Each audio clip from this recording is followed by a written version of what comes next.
What's going on in the prize figure space right now? How is the quality now compared to before? And where is this category headed? Let's take a look at legacy brand we love to hate, Bandai.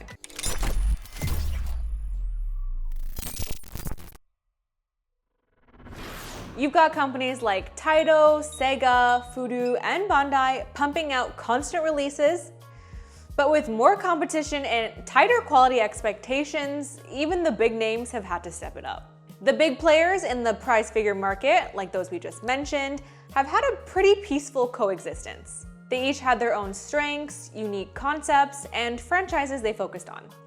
But now, the competition is ramping up and the overlap is real. SEGA's new Yummerize line and Bandai's established Relax Time line are basically the same from concept to quality level, mostly. Taito's also got their Desktop Cute line, also comparable in the sitting figure category. Choosing often comes down to franchise or character loyalty. With 3D printing tech becoming more efficient, more and more companies have been trying their hand at figures. System Service, while not a new company, have been sort of a background player with limited releases and some unimpressive designs. But recently, they've been stepping it up with a steady stream of good figures. Their new Bunny Girl figures even rival FURUDO's BiCute Bunnies, which is saying something. Of course, more competition is pretty much always better for consumers and pushes companies to be better. Getting back to Bandai, let's be real. Their reputation in the prize figure space used to be rough. Awkward poses, cheap paint jobs, and a glaring lack of detail were frequent criticisms. Their biggest strength was their unique Ichiban Kuji prizes that were a lot more detailed than your typical prize. So how did they survive? They had to focus on shonen series, male characters, and older franchises that a lot of other companies would pass on or couldn't do. They also usually put out a larger size figure than most. But while their uniqueness and franchise choices is what sets Bandai apart a lot of the time, it hasn't always worked out. Like in the case of the 2.5 dimensional seduction figures, which didn't exactly blow up, but it wasn't for lack of effort. They even used a real 3D scan of a cosplayer model. With a more crowded market and increasing competition, it seems like Bandai is stepping it up and improving quality, designs, and trying out new concepts. Recent figures from their Bishoujo prize line, Glitter and Glamours, are sleeker, bolder, and more expressive. They're expanding their character range out of shonen, and there's definitely a visible improvement from earlier releases. And going back to our earlier point, this line has been a nice way to see some of our favorite characters from older franchises that aren't often represented. Bandai used to be the king of the flat, matte figure, but now they're playing with translucent parts and mixed textures that add depth without requiring a bunch of shading.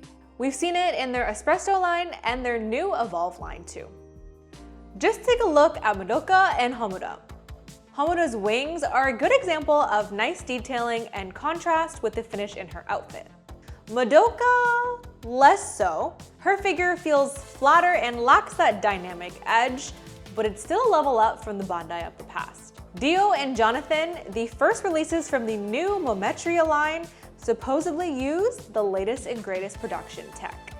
We're impressed. The sculpting is there and the characters are captured pretty well. They took elements we're used to seeing only with Ichiban Kujis and made them way more accessible. We're looking forward to the other JoJo characters that are also releasing in this line very soon. Also worth noting, they're finally thinking outside the base. The Frida and Glasscape figures add stained glass style backgrounds with character silhouettes. It's not perfect. The stand is a little flimsy and the view is a little blocked, but the concept is smart and emotional. It seems vaguely Kingdom Hearts inspired, which they also made an Ichiban Kuji of and recently re-released. It's cool to see them use concepts in regular prizes that, again, makes them more accessible to the general public. Their Kizuno no So X line, featuring Demon Slayer characters, follows a similar idea. Along with the Panel Spectacle line, featuring Naruto characters with acrylic backdrops that can be displayed together to form a larger picture.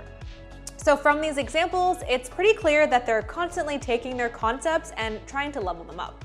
Expanding on some wacky and unconventional lines, enter Bandai's FigLife line, figures with actual utility. We're talking smartphone stands, stationery holders, banks, pens, you name it.